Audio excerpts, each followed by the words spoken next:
certain âge, on n'a pas normalement besoin de demander à un jeune homme ou à une jeune fille de commencer par travailler, de trouver un job tout simplement pour avoir un petit salaire, pour s'occuper de soi-même, de lui-même ou d'elle-même.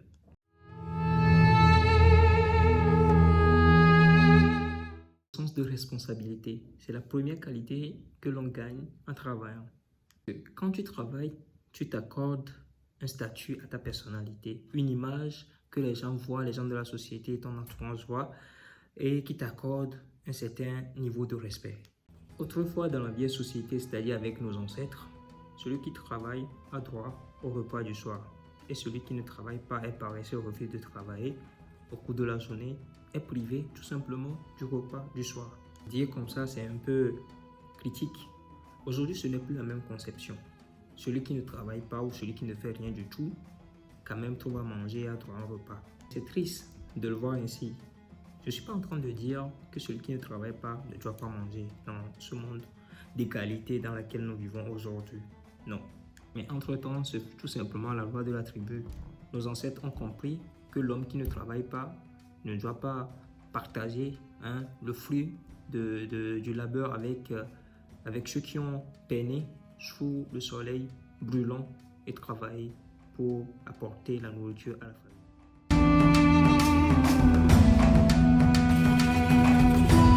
Un homme qui travaille dans une société est vu comme quelqu'un qui donne un sens à sa vie. Celui-ci est respecté, quel qu'en soit le salaire ou le type de travail que fait cette personne, elle est respectée. Alors, quand tu travailles et que tu es jeune, la première des choses que tu gagnes venant de ta société, ton entourage, c'est ce respect. Même si tu es jeune, tu n'es pas trop âgé, on te considère comme un homme. On s'approche de toi pour discuter de certains sujets et ce respect est accordé à l'infini.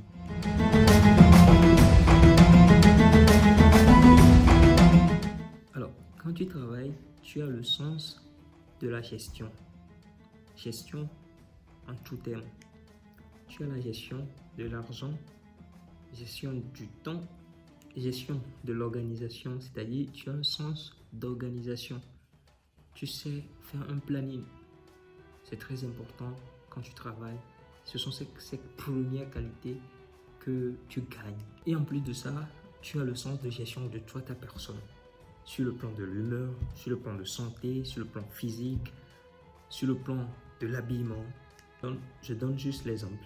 Parce que celui qui ne travaille pas, qui passe son temps à la maison, à un moment donné, il oublie de bien s'habiller.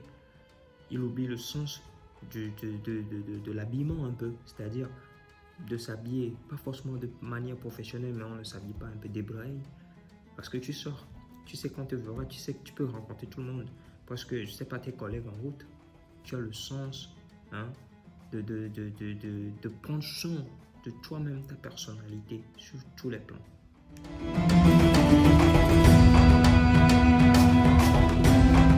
N'est-ce pas, celui qui ne travaille pas, vous savez, n'a pas le sens de la gestion du temps. Celui qui reste à la maison, par exemple, qui n'a rien prévu de sa journée, ne va pas se mettre à faire un planning. Je regarde la télé de telle heure à telle heure, je vais manger de telle heure à telle heure. Non. La personne passera sa journée ou bien son planning, c'est quelque chose qui vient naturellement. Il répond à ses besoins naturels. Il a besoin de sortir, prendre de l'air, il sort. Il a besoin de regarder la télé, il regarde la télé. Il a besoin de manger, il a faim, il mange. C'est comme ça faire l'humain qui ne travaille pas. Il répond à ses besoins de façon naturelle. Mais quand tu travailles et que tu dois te déplacer pour aller au boulot, même si tu ne te déplaces pas parce que de nos jours avec la crise Covid, nous tous on sait qu'on peut travailler à distance efficacement. Mais ça rejoint le fait de sortir et aller sur site. Quand tu travailles, tu sais qu'à telle heure, tu es déjà réveillé, tu t'es déjà brossé, habillé, prêt devant ton PC ou en voiture en train de te rendre sur ton lieu de travail. Ça, c'est la première, la première étape de ton planning. Même si c'est fait à la hâte des fois, tu as ce sens d'organisation de ta journée. C'est très naturel quand tu travailles.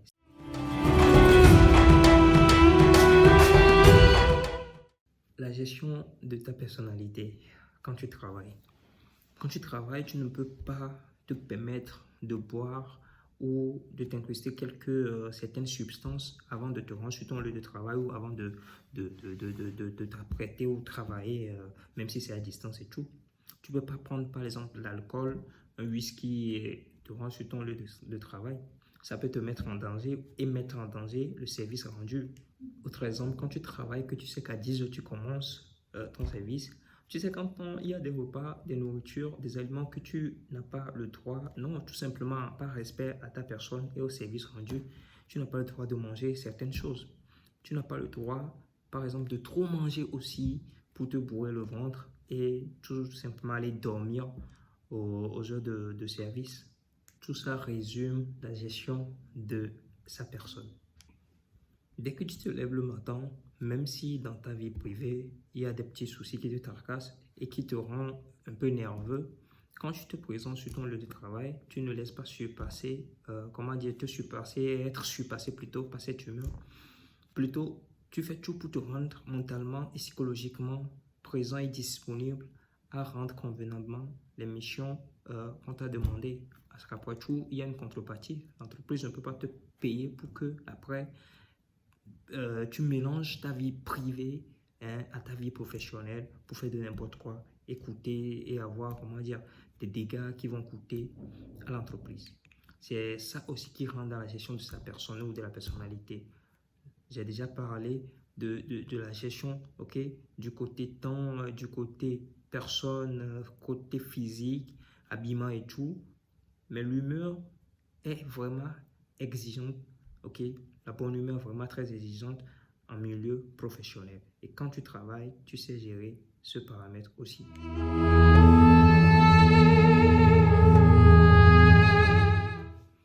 Maintenant vient la gestion du salaire, la gestion du gain, la gestion de l'argent. C'est ça même qui fait la gloire du travail. C'est ça même qui fait la gloire de cette fonction, de ce métier. À la fin d'une période de travail, généralement on dit à la fin du mois, tu as droit à une rémunération, tu as droit à un salaire, tout simplement parce que tu as donné ton temps et ton énergie. Maintenant, la gestion de ce salaire, il faut l'apprendre aussi, parce que ce n'est pas à l'entreprise ou à ton employeur de t'apprendre comment gérer ton salaire. Mais si tu ne sais pas gérer ce gain, ce salaire, tu vas te sentir comme si tu es en train de travailler pour rien du tout. Parce que dès que tu reçois ton salaire, ça rentre dans des dépenses imprévues et de manière aussi rapide possible, tu te retrouves à découvert. Et cette gestion du salaire aussi des fois est très dépendant du niveau de dureté du travail. Plus le travail est dur, pénible, demande plus d'investissement et d'énergie, plus le salarié est conscient de comment dépenser cet argent. Mais plus le travail est facile, amusant, que dépenser ce salaire devient comme si on n'a rien fait pour l'avoir. C'est très dépendant du type de travail que l'on fait. Maintenant, quand tu reçois ce salaire, tu as certains besoins à remplir, besoin d'acheter des choses, de faire certains achats. Ça peut être en électroménager, ça peut être en investissement, ça peut être en alimentation, en loyer, en immobilier, tout ce qui va avec. C'est ça qui donne aussi le sens à ta vie. Tu travailles, tu as une contrepartie, que tu sois capable de jouir de cette contrepartie, être joyeux là-dessus. Et ceci rentre aussi dans la gestion de l'argent. Comment tu gères ton argent? À quelle fin tu dépenses ton salaire? Parce que mieux tu dépenses ton salaire, mieux tu as envie de travailler. Tu te crées des ambitions en dépensant ton salaire pour avoir encore plus envie de gagner de l'argent pour toi aussi construire quelque chose de ton côté. C'est ça qui doit motiver un travailleur, tout d'abord, surtout nous les jeunes. Il peut arriver qu'au cours d'un mois, ton salaire ne soit pas à la hauteur de tes dépenses ou qu'il y a eu beaucoup d'imprévus, que tu n'as pas fait un bon planning par rapport à tes dépenses, que tu te retrouves un peu plus dans la galère. S'il arrive, ce qui est bien, quand tu as ce côté de gestion de ton argent, tu prends des initiatives par avance pour te dire le mois prochain, j'essaie de dépenser tel, et ceci, tu continues pas à le faire au cours de tous les mois à venir et tu crées dans toi-même et tes capacités, tes compétences, une bonne gestion de ton argent pour éviter des mauvaises surprises. Toutes ces qualités, ces compétences dont je viens de parler, ce sont des choses, ce sont des qualités qu'on ne gagne pas en restant trop longtemps sur le banc de l'école. Les études nous apprennent des connaissances théoriques surtout. Il y a de la pratique à côté, mais cette pratique n'est pas professionnelle. Elle est académique tout d'abord. Celui qui fait des études poussées, arrivé à un moment donné, les études ou le système académique est fait de manière à ce que plus tu continues tes études, c'est-à-dire niveau thèse et doctorat, comme on le dit, c'est fait de manière à ce que tu aies ce sens de travail aussi à partir du doctorat. C'est comme si tu vas au boulot, oui. Maintenant, nous qui n'avons pas cette vision, ce projet de faire la thèse, arrivé à un moment donné, nous devons savoir qu'il faut qu'on gagne certaines compétences en déroutant un peu. Je ne dis pas d'abandonner les études, pas forcément. Tu peux continuer tes études, mais travailler à côté. C'est ça qui crée tout ce dont je viens de parler et une maturité rapide et précoce. Savoir manipuler son temps, savoir manipuler son humeur, savoir adapter son humeur à toute situation. Moi, j'ai appris tout ça en fréquentant le monde professionnel. Des fois, tu arrives au boulot, il y a ton patron, ton chef de service qui te lance une petite blague qui n'est pas forcément rigolote. Mais des fois, sur le coup, avec ton humeur qui n'est pas forcément rigolote, mais tu es obligé de répondre des fois à ces petites blagues pour créer convivialité au sein du service. C'est ça qui fait avancer le boulot. Surtout ceux qui ont des fonctions, des services, des travaux qui ont rapport direct avec des clients. C'est-à-dire que vous ne faites que voir des clients, vous recevez les clientèles parce qu'il y a des travaux qui ne demandent pas à voir les clients. Forcément, vous travaillez et vous ne verrez jamais vos clients, mais vous rendez des services. Mais pour ceux qui ont ce genre de fonction à avoir une interaction directe avec les clients, la gestion de l'humeur est très importante parce que ce n'est pas tous les clients qui sont, conviviaux ou qui sont bien éduqués, j'allais dire peut-être un peu grossières. Mais face à tout ce genre de situations multiples, il va falloir adapter toi, ta personne ou ton humeur pour montrer le côté professionnel de ce que tu fais. Et quand on est jeune et qu'on arrive à gagner ces qualités très tôt, tu te démarques totalement du groupe de tes camarades. Tu es vu, regardé d'une autre manière. Tu es grand, âgé, sage dans la peau d'un jeune homme. L'essence même ou, le fond du travail, ce n'est pas en premier lieu de te donner ou de créer de la richesse ou de te donner un salaire. Le salaire est un plus, m'a dit quelqu'un. Et j'ai vérifié, c'est vrai. Si tu reconnais ceci, tu es d'accord avec moi que le travail est tout d'abord libérateur. Le travail fait de l'homme un homme. L'être humain, à la base, n'a rien. C'est quelqu'un qui est esclave du besoin. Mais tu dois t'affranchir de cet esclavage. C'est le travail qui te libère de ce besoin. Le travail te sort de l'ennui et te procure l'épanouissement. C'est très important. Voyons-le sous cet angle. Partir de chez soi le matin, prendre son sac, se rendre sur un lieu de travail ou être disposé à rendre un service un matin à des heures fixes et régulières, ça te sort d'abord de l'ennui quotidien. 1. De 2, ça te donne l'ambition de ne pas vouloir faire la routine, d'évoluer dans ta vie. Même dans ton domaine de travail, d'évoluer. Ça te donne des ambitions qui ne sont pas forcément basées sur l'argent. Ces ambitions, ce sont plutôt à fixer ou à vouloir atteindre un certain niveau. Ce n'est pas forcément de l'argent. Ça peut être une place, Ça peut être seulement du pouvoir, oui.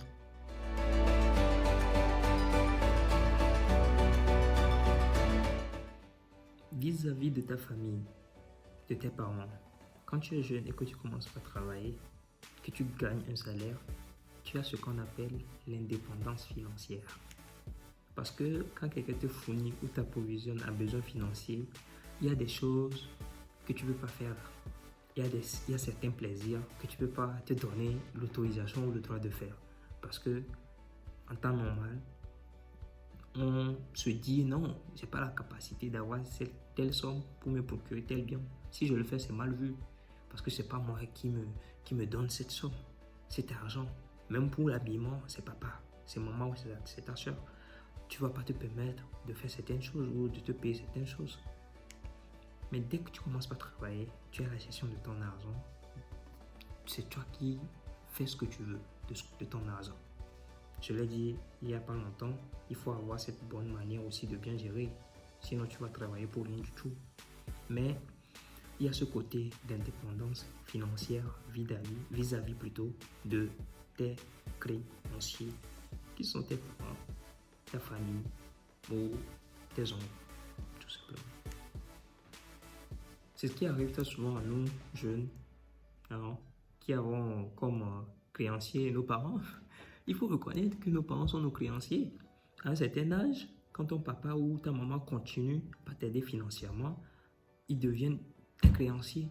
Et le jour où tu commences par travailler tardivement, parce que disons-le, si tu commences par travailler tardivement, que tu gagnes tes premiers salaires, il faut penser à les rembourser. Ils ont devoir, oui, de nous nourrir, mais c'est un âge.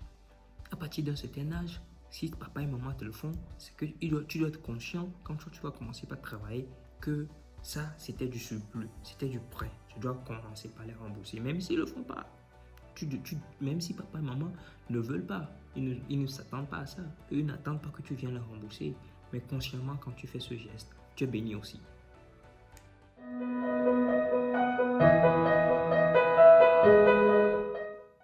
Quand tu es jeune, surtout homme, et que tu travailles, tu apprécies. Ce côté concerne les garçons. Cette dernière partie concerne, non, cette avant-dernière partie concerne les garçons. Quand tu travailles et que tu es un homme, un jeune homme, tu es apprécié par la gente féminine. Les femmes aiment les hommes qui ont une responsabilité, qui travaillent, qui ont une stabilité financière. Même le simple de travailler, tout simplement, ça te donne plus de chances de décrocher une relation avec une belle fille et la fille de ton choix. La femme est très sensible au travail que fait l'homme. Il y a une jeune dame qui m'a dit, moi j'aime quand j'appelle mon mec et qui me dit, allô bébé, je te rappelle parce que je suis au boulot. Que ça lui procure, je sais pas, quelque chose dans le cœur. Je sais pas c'est quoi, mais j'imagine. Dans cette séquence, j'ai exposé un peu de manière grosso modo l'importance qu'a le travail dans la vie d'un jeune, surtout d'un jeune homme. Ça touche aussi la gente de côté féminin, oui. Pour ma part, j'ai pris sur moi cette responsabilité de ne parler que de ça sur, de ma présence sur les réseaux sociaux, de conscientiser un peu mes jeunes frères, mes camarades, même ceux qui sont un peu plus âgés que moi, de leur faire comprendre que le travail aujourd'hui est très important, qu'il ne faut pas rester les bras croisés pour que quelqu'un vienne nous faire à notre place. Ne pas espérer les aides, les bourses pour juste se dire oui, je suis jeune, il va un moment donné, je vais travailler, mais tout de suite là, l'État doit le faire. Non, c'est faux. Je ferai de ceci une mission sur toutes mes chaînes, sur TikTok, sur YouTube, sur Instagram. Je parlerai de l'importance qu'a le travail dans la vie d'un jeune. Abonnez-vous à ma chaîne si vous avez aimé cette vidéo. Merci.